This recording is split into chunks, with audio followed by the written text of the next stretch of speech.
Coach, this is Davide Chinellato from La Gazzetta dello Sport. Coach, I would like to ask you about Kyrie Irving and the way he has developed into a leader. Were you surprised about his leadership since, the start of the season and his evolution? No, I'm not surprised. I think he's done a good job of coming in here and trying to, assimilate as quickly as possible to how we're trying to play, to learn his teammates, to learn everybody around here, coaches and support staff that, he spends every day with. And one of the things I think he's done a really good job of, and we've tried to stress, is we're not going to rush things you can't rush, right? There is a transition period. There is a time that you got to get to know people, and you kind of learn what works best for everybody. And he's done a good job of being patient with that and just coming to work every day and, being, one of many positive people around. Did you expect him to be this good in leadership? It's something that you've known him for when he played for Cleveland, or is something that you discovered along the way? Our expectation here is that everybody leads in their, through, number one, doing your job as well as you can, and number two, supporting everybody, as we all move forward. And so, that expectation is not just on him. It's not just on Al. It's not just on, coaches. It's on everybody on our team, whether it's a 19-year-old like Jason Tatum or a 31-year-old like Aaron Baines. I mean, that's an expectation that everybody has. Hey, Brad. Ben Rohr back at Yahoo Sports.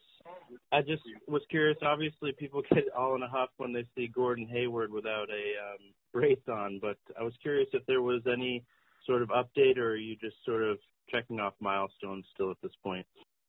Yeah, this was just I don't know exactly the time of it. I think we're approaching we're 12 weeks out or something like that, and that was where he was anticipated to be if the treatment would continue to go well, would be moving out of the boot and then the brace, and now being able to do without.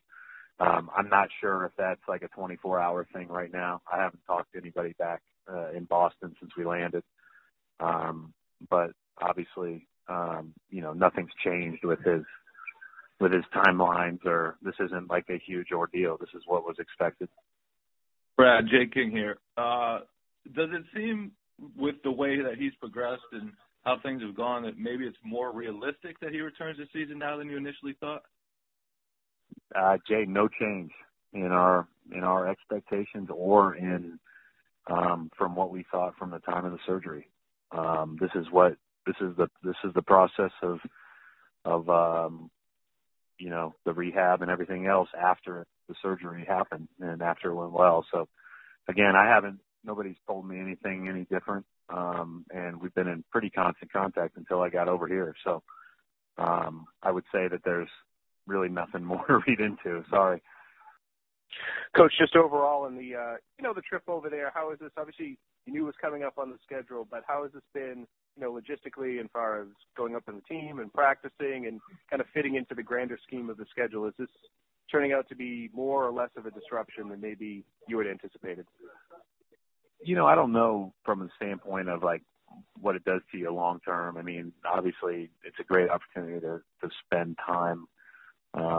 To be with the team, we went out to dinner together, obviously traveling abroad, being able to represent the NBA on a global stage tomorrow it's a great opportunity. And, everybody's looking forward to that. And at the same time, we've spent a lot of time thinking about how we're going to manage it appropriately from the standpoint of travel and practice and rest and everything else, not only through tomorrow, but then through the next few weeks as well, as we've got, 3 home games and then a West Coast trip right after that. So we've spent a lot of time focused on that, and there's something that, we need to, because obviously it is quite a bit of travel. Coach, this is Davide Kinelato again. You are 33-10, probably playing the best basketball in the East Conference.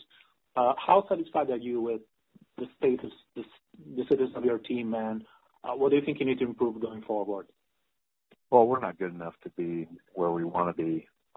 We've been fortunate to win some games, and ultimately we've got to get better on both sides of the floor. But certainly we've got to become a more consistent offensive team, and then we've got to make sure that we, as we have to improve in that area, we get a chance to improve through practice and those type of things, that we don't lose our defensive mentality that we've played with for most of the year. We haven't been perfect, but been pretty good on that end. But I think that basketball is there's such a small margin of error, and the other teams out there too. Everybody's getting better, and every game's a challenge. You have to play your A game to win. Coach, now that presumably Marcus Morris's the minutes restrictions are up, is that going to change at all the way you use him? Are you still planning on matchups, using him mostly off the bench, or does the minutes thing allow him to move more into a starter's role? I think it would just depend on the game to game as far as how we'll go about the starting or coming off the bench thing. I think that's been productive for our team, and I still think that even though he's off of his minutes restriction has been up a little, I think that ultimately, you're still conscious of his minutes. And so I think we want to make sure that we're continuing to progress well so that we're playing our very best, and he's a big part of us playing our very best. Coach, I got a final question about Jason Tatum. Obviously one of the best rookies around. What do you think kind of made the difference for him in terms of being reliable and being a starter, and you giving him good minutes even in crunch time? Well, as people around Boston know, we don't give anything. Like, you got to earn your opportunity by adding value to winning, and he's proven that he can add value to winning on both ends of the floor. I think he can continue to get better.